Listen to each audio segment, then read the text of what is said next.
led into a life of degradation and destitution. Or stories about good, honest, country-bred men who contracted unspeakable diseases while visiting that most vile and immoral of cities, London. And don't walk too close to the sea on your way home. Remember the sudden wave that swept poor Miss Milburn to her death? How could she forget? She was reminded almost daily of the accident that had happened a decade before she was born. Her mother had a horror of sea bathing, and Sandrine was the only girl in the village who wasn't allowed to go for a swim on a calm and sunny day such as today. "I won't venture too close to the water. And keep your pelisse buttoned tightly, even if the sun grows hot. And keep your eyes modestly upon the ground if you should be approached by any man other than Mr. Pilkington. And heaven forbid you should speak with a stranger. A glimpse of unprotected throat or an innocent smile can transform a man into a ravening beast." "I shan't invite any bestial ravishment," Sandrine promised solemnly. "I should leave now. I want to see if the history book that I ordered has arrived. I'll be back in an hour," she called over her shoulder, making a hasty retreat before any more dire warnings could be issued. As she left their little cottage and walked down the stone steps toward the village square, she pondered the necessity of her mother's warnings.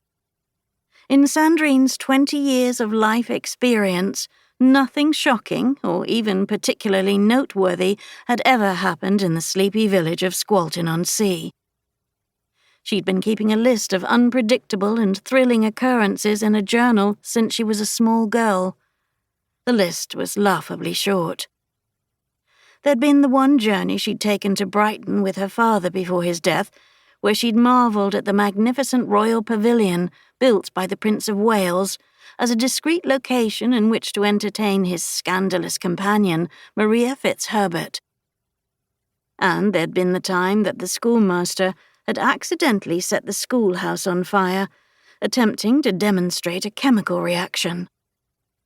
But lately, the only entries were about an escaped bull overturning a vegetable cart, unpredictable but hardly thrilling, and the harrowing tale of Mrs. Harbottle's cook attempting to retrieve a haunch of beef from cold storage, only to have it fall upon her head, which everyone agreed could have proven fatal, but which luckily resulted in only a small bruise and a faint ringing in her ears.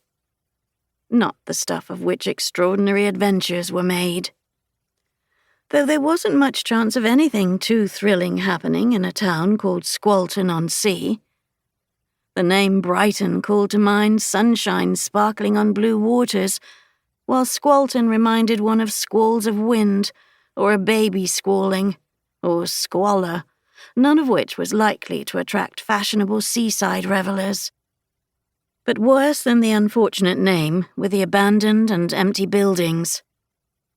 She looked back at the once grandiose and now decrepit Squalton Manor, its mullioned windows dark and sightless, chimneys crumbling, and doors choked by vines. It was as though the neglected manor house on a steep promontory overlooking the sea set the tone for the entire village. No matter how tidy people kept their homes, or how freshly painted, no matter how many colourful flowers they planted in window boxes, there was a general air of dereliction and neglect. As secretary of the Squalton Historical Preservation and Improvement Society, Sandrine had penned countless petitions and letters to the owner of the manor, the Duke of Rydell, pleading with him to lease or bestow the manor to the Historical Society for renovation and use as a museum, attraction for travellers, and venue for charitable events. She longed to see the vines trimmed and the windows sparkle. She pictured elegant assembly rooms that could be used for charitable fundraising events. Perhaps a small tea shop serving baked goods that would also sell copies of the pamphlet she was drafting. An entertaining account of Squalton Manor's long and interesting history. Visitors would flock to Squalton.